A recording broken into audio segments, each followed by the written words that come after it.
You can rent things for the fraction of the cost. You don't have to store it. You don't have to own it. You don't have to pay insurance on it. You don't have to service it. That's our job. So people are still surprised, like they'll say, don't know about the rental industry. And that's the biggest challenge, just to get the word out. It's just amazing what people want these days. And we're glad to be part of those events. It's just fun. On this episode, I talked to a man known to be able to get you things. From a lawnmower to a bucket picker to a large wedding tent and even an elephant, this supplier of goods and needs is David Delk of ABC Rentals. And he reveals the in and outs of the rental business trade and how he and his father have built a successful and respected local 55-year-old business. Plus, David will talk about how strong local communities help and carry businesses through hurricanes, tough times, and pandemics. Enjoy the show. David, thank you for coming on. Oh, my pleasure. Thanks for having me. David, I know that your family has owned ABC Rentals, and I think that you guys have been in business for about 55 years now. Is that correct? That's right. Dad started it back in 1968. We had a little store on Pass Road, and this is our 55th year, we're very proud of that. Very proud.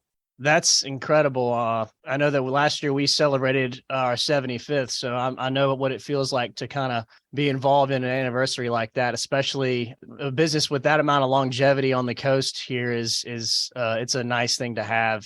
Yeah, it's very amazing that we've survived through all the mess and the hurricanes and COVID and everything. We're still here. It's great. So let me ask you a little bit of some questions about the rental business. Okay, so I know that you guys rent a lot of stuff. I mean, you guys rent from lawn equipment to heavy machinery to event space equipment. So explain to me, like, what would you think the most challenging part of running a rental business to anyone who doesn't know the ins and outs? What do you think the most challenging part of that is? Well, I think the most challenging thing is to let somebody know, like, hey, you do not have to go out and buy a tiller if you want to do a garden.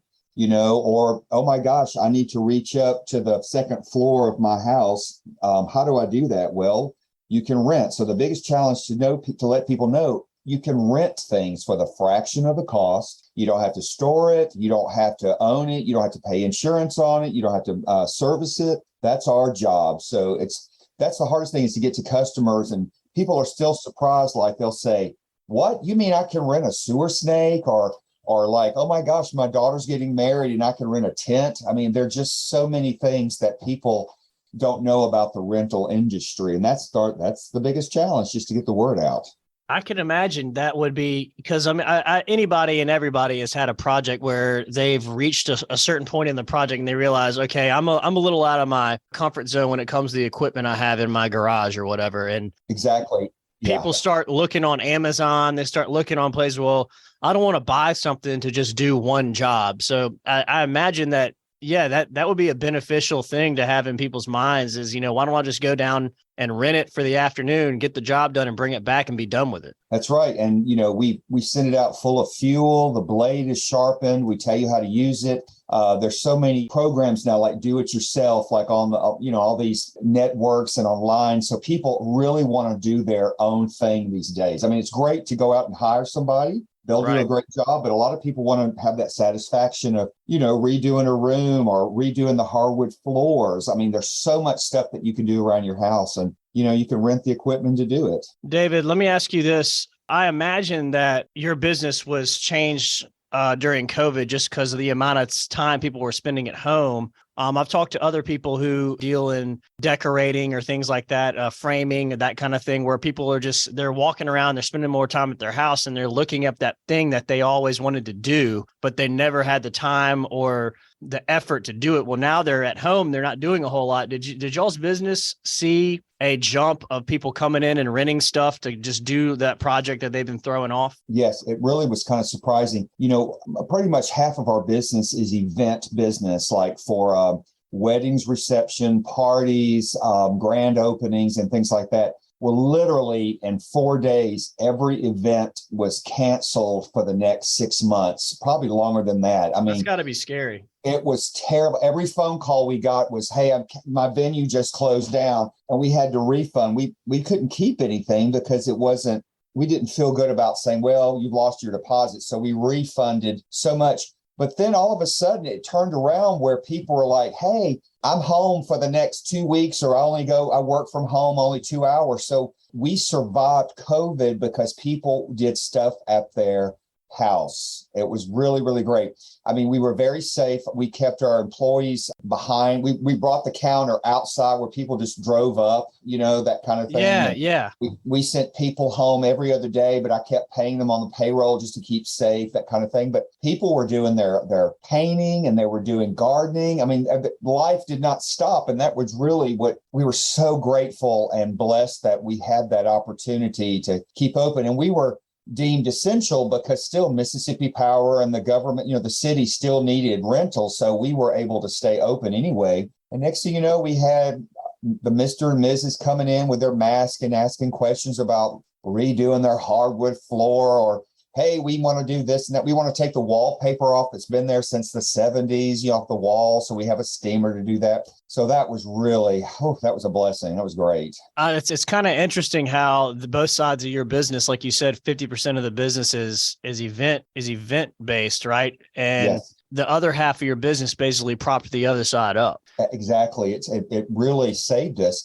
I had so many event rental friends across the country because we're members of this organization called the American Rental Association. And we know these people. So many people had to literally close their doors. They went out of business because they had no business for a year, and it was very, very sad, sad. Yeah, that's unfortunate, David. I know that I've talked to, restaurateurs who, they saved up for years and years and years to open up their dream restaurant. This was the leap of faith that they were going to take. And, they opened up in January of 20, and then, they 3 months under their belt and then they're closed. And it's really, really sad. And the fact that, down in this area on the coast in Mississippi, we kind of take care of one another when it comes to independence. We kind of seek out the independent person to support local business. And I think that's kind of ingrained in us a little bit, with y'all being local and us being local as well. We take care of one another.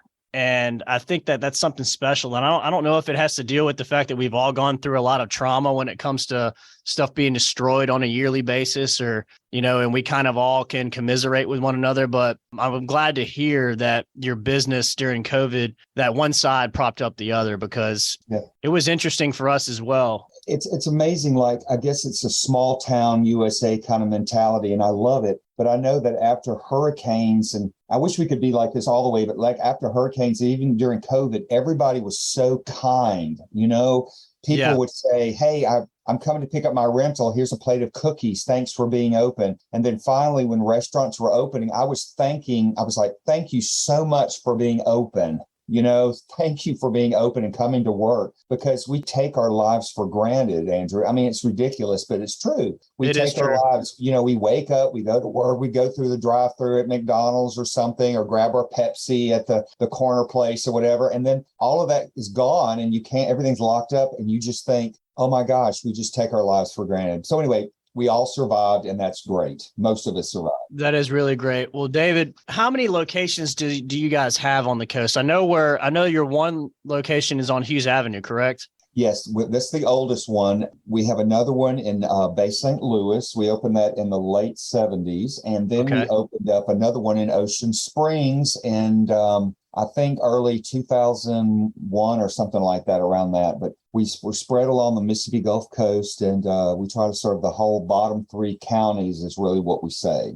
Okay. Well, which one do you go to the most? The one on Hughes? Yes, I'm here in my office every day, and I try my best to go visit the other locations just to, to make sure that the floors are swept. And I have a great crew. I have great managers. I've just been very fortunate. I don't know what we do right, but literally we have a general manager that's been with me for 35 years. My managers have been here for 10, 15 years, and they just still like working for us, and they just do a great job. So I'm here in Gulfport, but I do travel to other stores just to check things out, Well, David, I can tell you one thing that I know that you do right is you treat them right. I kind of have the same situation going on where I've inherited some really, really good upper and middle management that takes care of a lot of the headaches with the business. And those people, are worth their weight in gold. If my middle management team, it saves me a lot of headache because I don't have to micromanage anything. I basically put the message out there. Everyone knows what they're doing. They're professionals. They've been doing this for a long time. And I don't have to look over their shoulder and double check to make sure it's being done right because they've been doing it right for so long. And I know that you guys probably have a fun atmosphere over there, knowing you personally, that I can imagine that, working for you would probably be an easy gig as far as that is concerned. Well, I wish and I hope they say it's an easy gig. My main thing is that, we probably spend so much time together, our employees, probably, much as you do your family, Right. So let's pretend we're a family. Sometimes you come to work and you don't like your family. So, but we try to have humor. We do a great job. We try to do an honest job and a good job for everybody. And laughter is a big thing. Always cracking jokes. And I just think it's kind of like you have to have a fun atmosphere at work. Yeah. These days, Absolutely. I mean, it's hard enough, right? Yeah. As long as you're oriented on we're going to get the job done, you can create whatever atmosphere you want. Yes, you're so right. And, you'll always have that bad apple in the group, and you hope that person will change. But eventually you have to set them down and say, look, you're not a team player here. A, you're not laughing at my jokes. B, you have to do your better job here, but anyway, it's you try to have a good atmosphere, a very good atmosphere. Whew. So David, I spoke with you about this before. You're saying that your dad, who started the company in '68, right? He still comes into work? Yes, he'll be 94 in May, and he still drives. And I do make a joke like on the sidewalk, and he says, don't tell people that. But he's amazing. I mean, absolutely amazing. But he has never retired. He comes, in fact, I just saw him peeking in the door. He's arrived at work. He just likes to go through paperwork and look at the checks and I guess make sure that I'm doing a good job, even though I'm turned 60 and I've worked here since in my early 20s. He's still checking it out. But I think it's very great. It's wonderful that he still comes to work at 90. Yeah, I think that's incredible. And it's a serious blessing too, to, still have the old man coming in and checking in on you, making sure you've been running it for how long have you been the president over there, David? Gosh, mid 90s, probably. Okay. So 30 years. Yes, at least. Yes. That's why I have gray hair. So yes, that's why. Yeah. Uh-huh. That's the reason, huh? Absolutely. I assure you that's the reason. But it's the stress. Yeah, it's stress. You go home at night and you go, we survived one more day. Yes. And you just hope that there's not a fire, there's not a robbery, just the stuff that happens every day to a business, Oh yeah. COVID, a hurricane, something don't happen today. Let's just get through it. So let's talk about when you first started working for your dad and working for the ABC rental business. When you came in there, what was your first job, David? Okay, so I was in first grade and I would come and honestly, and maybe you probably did the same thing growing up in a family business, my friends were off for weeks and weeks. I would go in with my dad, they would call up and, we didn't have mobile phones back then. So they'd call the work. Hey, can you get off? And I go, no, whatever. But when I was a lot younger, I would go into work. I was so proud. I would clean the bathrooms. I mean, I was so proud of that bathroom. I look back now and I go, gross, but it had to be done. We had all the party stuff back then, in the early 70s when I started working there and I would be polishing and all and stuff like that and just hanging out, doing stuff. And that was really my first job. And just, and I would be goofing off. I remember we used to have riding lawnmowers and I remember getting on the riding lawnmower that was displayed in the front of the store. And I didn't know how it worked, but I took it out of park and it went rolling into the street. And I just got up and, I got off of it and I just went inside and hid. I don't think Dad ever knew that I was the one that got it into the middle of the street. But anyway, I digress. Yeah, I have similar stories of, working after school, working on Christmas break, summer break, that kind of thing, basically getting paid below minimum wage for years and years and no one reporting it to anyone. Yes. Yeah, and you had because you were the one of the relatives in the business, you had to do better than everybody. You had to show people that you weren't a bratty kid, right? That's right. Or, you didn't have special privileges. And That's right. You have to fight that very, very hard. You make sure that you are overexerting in every aspect of it, so people understand that you're not trying to get a free ride. exactly. And of course, I remember a little story one time is that actually when I got a little cocky, like I didn't want to be here. I didn't clean the bathrooms. I think I was in like 8 years old or something. Yeah, you've graduated from custodial duties. Yeah. Yeah, exactly. But anyway, my dad fired me at 8 years old. He says, "You're fired." And so I called my mom, and my mom called him up and demanded that I rehired his 8-year-old son. That's the That's story. hardcore. I know, but mom was on my side. Let me tell you. Well, Thanks, my Mom. dad, I'll be honest with you, I had it a little easier than you because my dad realized that he didn't want to manage me. So he put someone else in charge of me. And that There you person go. almost fired me too, but we talked him out of it before he could make it happen. Great, great. I'm glad. I think that the dynamic of a family owned business is very special, right? You not only do you get to work together, but you also love each other and you also get to see each other. I know I've met your sister before, but is she involved in the business at all? No, she elected not to do that. So, we're in Mississippi. She lives in Florida. She's a court reporter, and she has no interest whatsoever. And that probably helped our relationship because, I love my sister dearly, and and of course you have siblings too, and I know them. And I guess if we worked on a daily basis, we would probably kill each other. Yes. So it worked out great. But it's really special to work with your family in this business. You applaud yourself on the things you've done, and you just love it, and you're going, wow, look at us, and then of course you have to suffer with when things go bad, like a hurricane or COVID or whatever.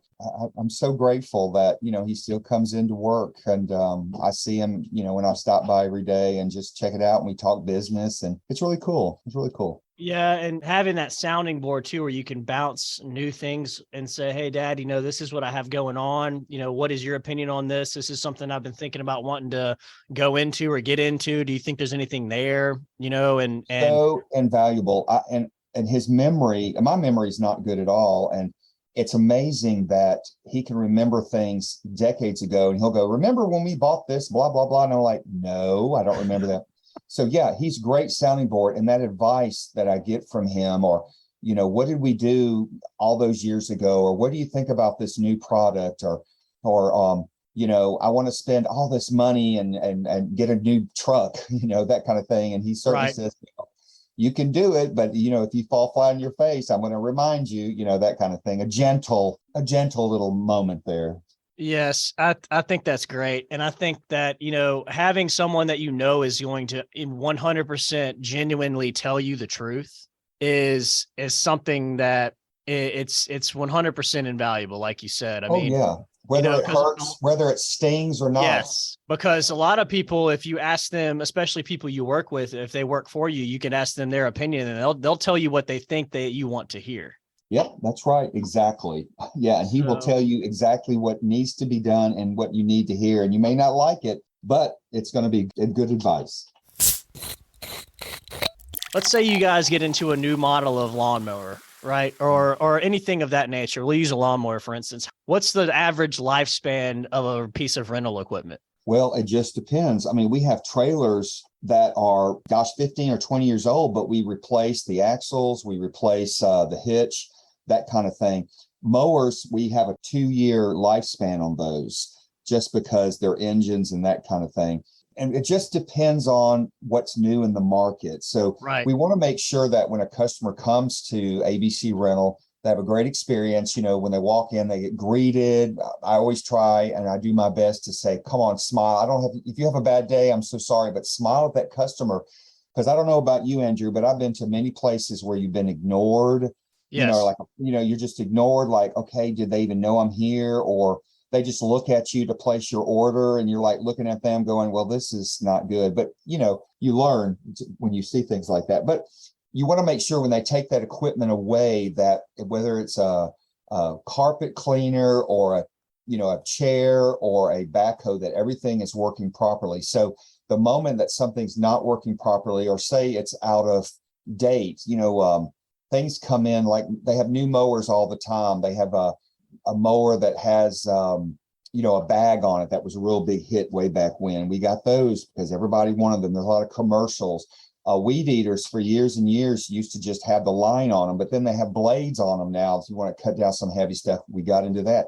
So it just depends on what is available to us in the market. We go to a conference once a year, and there are probably 500 vendors with new equipment that we look and we say, oh, this is something that our customers would like, that kind of thing. A generator that they can easily pick up and put in the back of their car if they just need to use a generator or something. So we just want to make sure everything is taken care of. Now, of course, people take stuff home and the engine doesn't work, but that's just like one day you start your car and it doesn't work. So right.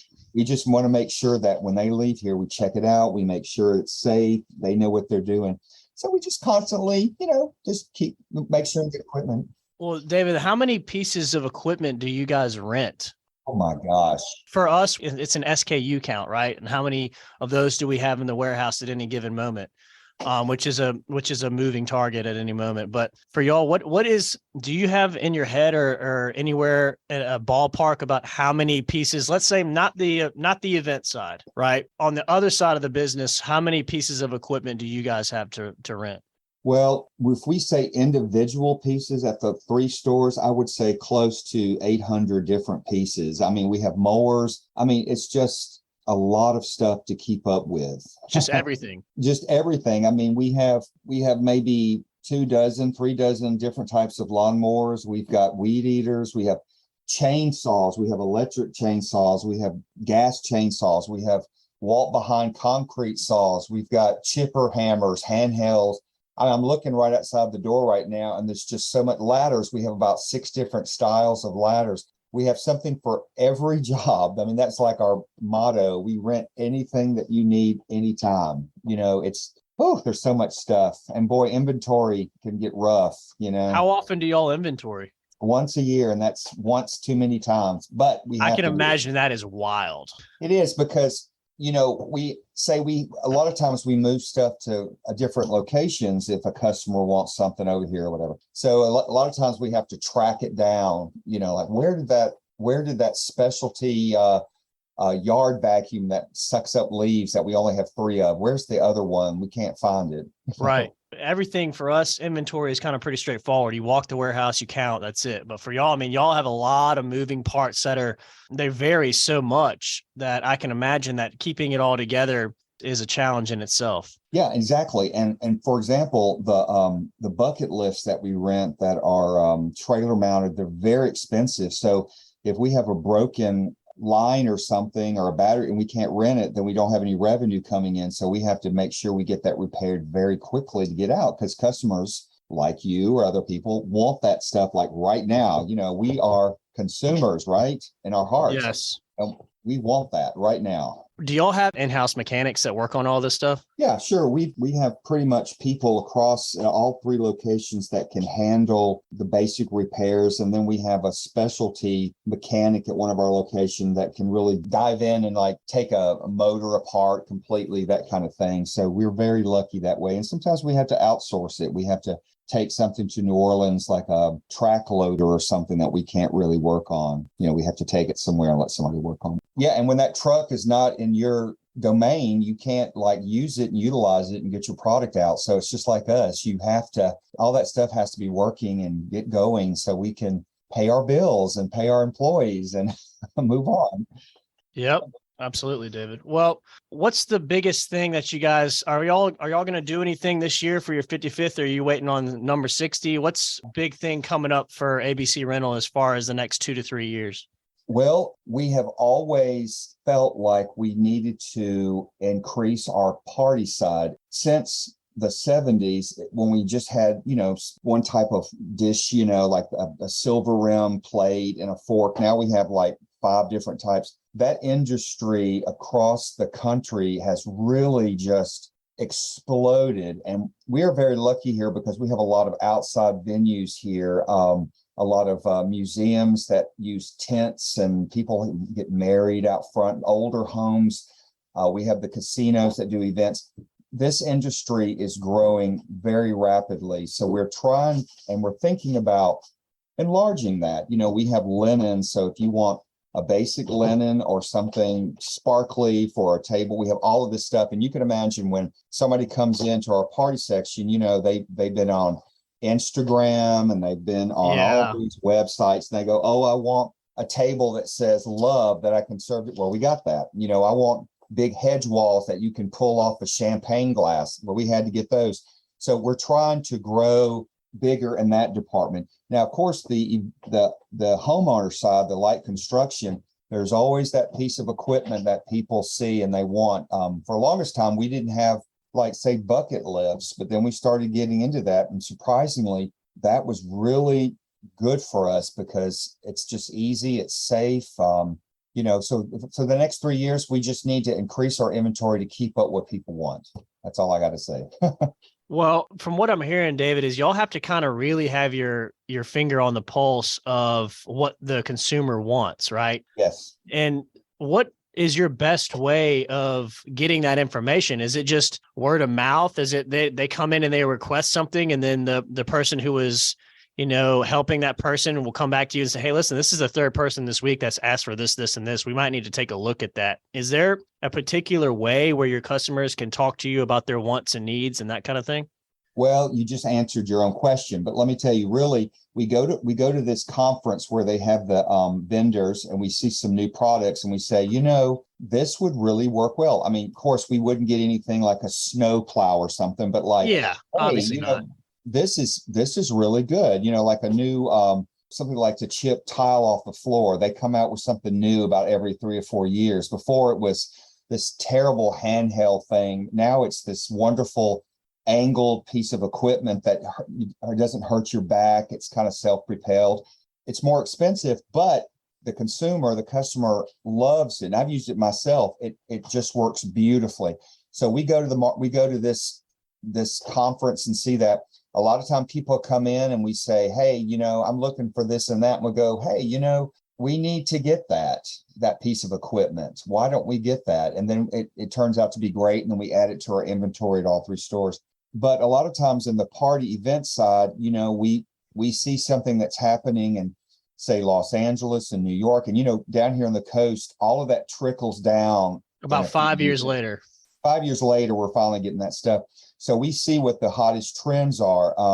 A big thing now is neon, like events. People love the neon. So we're going to get some neon signs that people can say, like just married, or let's have a party that they can hang up in their event, that kind of thing. Draping is big now. That used to not be big. So when people want something, we try to jump through the hoops to get it, a certain color or whatever, because if we don't do it, they'll go somewhere else or go out of the area to New Orleans or Mobile. And we don't want people to do that. No, you want to keep that here on the coast, David. Absolutely. Question: where do you store all of this? That's the hardest part, Andrew. I'm sure you got the same problem. We have warehouses at all 3 locations. We have off-site locations. And every time I tell somebody, oh, look, I've just ordered new lounge furniture, they look at me and they go, okay, now where are we going to put it? In your office? They get kind of sarcastic with right. me. Yeah. And then I go, okay, we'll figure it out. So that's always the challenge. I mean, right now, if you walked into our Gulfport location, my office has got boxes here of stuff I haven't unpacked yet that we just received out it's just an ongoing nightmare. But, it's like Christmas arriving, like, wow, look what we've got, Yeah, but I'm thinking about it too, David. I mean, if you think about it, if you're doing really well, right, and you're renting a lot of pieces of equipment, it'll look empty. Yes. But if you're like, let's say every piece of equipment was brought in at the same time, would you be able to store it? You kind of have to have a balance there, right? Yeah, exactly. And but it's really nice when I come in on Monday morning, and usually Saturdays, I don't come in on Saturdays, but we're open half a day. It's kind of a light day. But when I come in on Monday morning and I see that all of this equipment has gone out on the weekend, it makes me very happy, Andrew. Very, very happy. I can imagine, man. It's a special thing running a business, running your own business, and having the good times and the bad times together, like you were talking about, with your family. And when times are good, you can look at each other and say, listen, we're doing this together. We've done it. When times are bad, you can try to come up with ways to keep afloat and make it successful in the end. And, I think that's part of what tempers everyone who's in a family business, is that you're in it together. And, it adds another layer of respect and love to one another when you can be at Thanksgiving, right? And someone can say one thing and then you've clicked on the business, and now you're talking about business at Thanksgiving. And, then you say, all right, well, we'll talk about this, on Friday, whenever we get back to work, that kind of thing. So I do know and appreciate what it takes for someone running a local business, all the sacrifices and the decisions making and all that. So I think it's a great thing. Yeah. And, and I'm sure you're like me too. We close up at the end of the day and we say goodbye to everybody. And I know that people think about work, but I'm sure that you're in the middle of the night, you wake up and you go, oh my gosh, I need to do this. And yeah, I'm constantly thinking when I'm not at work, I'm constantly thinking about certain like little projects that are ongoing, and constantly thinking about ways we can make it better, or ways we can tweak it, or, how to change this advertising message or marketing ideas, or, maybe on social media, we might want to try this, or, that kind of thing. Exactly. And, time is very precious to all of us, your employees and everything. So it's very important that we get that message out so they can execute it. Yeah, but it's fun. I'm really having a great time with what I do. I just love it. I'm glad to hear that, David. Yeah, it's good. There's nothing worse than, feeling like you have a responsibility that you don't like, or dreading to come to work. There's a few times that I dread to come to work, say, like if we have a huge event going out, and I get very nervous, like, oh, we're going to be able to do it. Oh my gosh, is everybody going to come to work? Is that product clean? Do we have enough of it? And every single time, it works out beautifully. The client is so happy. We have great pictures to share. It's just, and I'm talking about the big events. That's the big ones. Like huge ones. Do you have an event that you basically have a contract with, where every year you guys do that event, and it's like your Super Bowl? Do you have one event like that? There's several, but I am proud to say that we are the official rental company of the Mississippi Aquarium. And let me tell you, it's so wonderful that they're very creative at the aquarium. And yes, they do this big event with the drones out in the water, and we do this big VIP party for them. And I just love it. They really say, what can we do to make this spectacular? And I bring to the drawing board just some fun lounge furniture, whether it glows or it's velvet, or how about some fun linens? This last time they were introducing the Penguin Sanctuary, the new Penguin building. So everything was in black and white. So it was just fun. That is my Super Bowl. It's just fun to do that event, and I go to it and I just know so many people there. It's just so much fun. It's just fun. But they're all events all across the Gulf Coast that we do. And like with the hospitals, with the arts, it's just a lot of creativity, and I really enjoy that. Yeah, I imagine the fun part is designing it all for you, David. Like just being able to bounce ideas and, kind of use the customer's ideas to come up with your own ideas and make it exactly what they want, but kind of exactly what you want as well. Absolutely. And, sometimes they may say, like we had a wonderful wedding, a big wedding a couple of years ago, and they were saying, we want elephants in this wedding. And of course, I couldn't get the elephants, but lo and behold, they got elephants at their wedding. They, I think that the groom arrived on the elephant. It was an Indian wedding, and you go right here on the Mississippi Gulf Coast, and you go, yes, people want things, and we do our best to help. So we reached out, and we helped them find the right place, and they reached out and got everything done. But it was a lot of fun. Where did they get the elephants? Florida. We just kind of reached out to kind of find places. They end up finding. Did you honestly think that you were going to find them? No. And actually we did not. I mean, what do you start doing? You just look online, like elephants for rent, Yeah. So we found some venues when we had our initial meeting, but they initially found the elephants themselves. They were shipped over from down in Florida. They were treated great. I mean, they weren't, like abused elephants. I went to the event site and saw the elephants. They're very, Let me tell you this, no matter how many times you wash an elephant and bathe it, it smells like an elephant. It does. I'm just telling you. I know I know the smell that you're talking about. Yeah, but it was at the wedding. There was two of them. The bride and groom got on them at the end of the event. It's just amazing what people want these days, and we're glad to be part of those events. It's just fun. And then of course Mardi Gras is coming up, and that's a crazy group of people, and it's so much fun. Yes. Do y'all do a lot for Mardi Gras?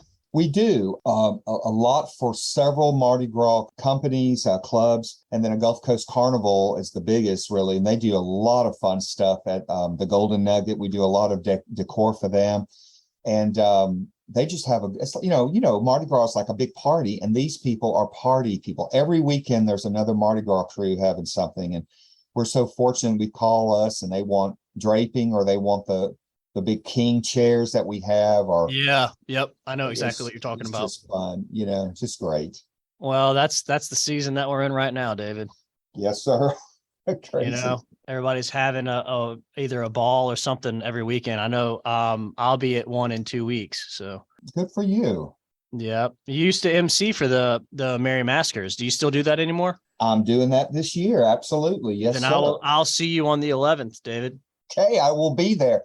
Maybe I'll just say your name out loud for no reason over the microphone. That sounds good to me. There you go. So, David, if someone wanted to rent something from ABC Rental, or they wanted to find you at one of your 3 locations, what would be the best way for them to do that? Well, the best way, if you have access to the internet, would be abcrental.com. We have all of the equipment there. You can ask for a quote through the internet, and we can send you a quote, or call one of our locations, Gulfport, Ocean Springs, or Bay St. Louis. We're here to help. Okay.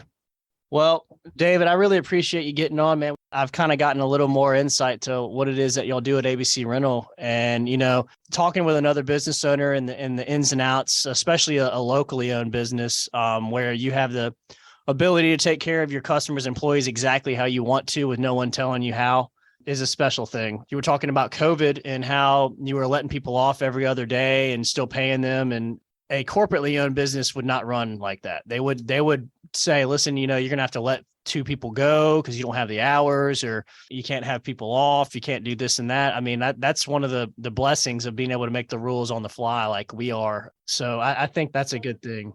Andrew, you're right. It's great. Sometimes it's very hard to be a small business in this day and age, but it's great that we have the opportunity to really take care of our employees that a corporate company really wouldn't be able to do. They have names, and they have families, and they depend on us to make sure that we can take care of them. And of course they treat us very well back too. It's a two-way street, so we're very lucky in that respect. Yeah, I mean, my job, when you boil it all down, my job is to take care of the people who work for this company, and then in return, I just hope that they take care of the company. And then the company's okay, everybody's okay. Yes, and everybody loves a Pepsi, right? I would sure hope so, David.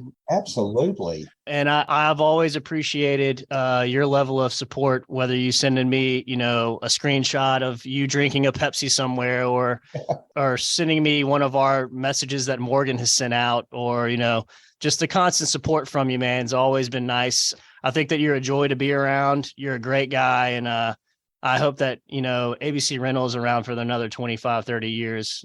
Think that good people deserve success, and you're one of those people. Well, Andrew, I really appreciate it. And I'm glad to have known you for many, many years. And thank you for this opportunity. It's been a lot of fun. David Delk and his father have provided a necessary business for our part of the world for over half a century. By sticking to their simple business mission of providing a needed product in proper working operation and at a fair price. So if you're looking for a backhoe, chainsaw, a huge wedding tent, or even a circus elephant for your next job or event, David Delk and ABC Rental is a good place to start to save time, frustration, and a few bucks. We hope you enjoyed this show, and cheers until next time. Thanks for listening to the Bottled Up Podcast. Want us to deliver this show into your email inbox as they drop? Want to tell us about how you like the show? Or you want to tell us about a Gulf Coast restaurant or bar you would like us to spotlight in upcoming episodes? Email Morgan at mwheeler, WHEELER, at abevinc.com. That's ABEVINC.com. Want to know more about Allen Beverages and how we work with our clients, partners, and vendors? Check out allenbeverages.com. This show was edited and produced by Johnny Gwynn and Deep Fried Studios.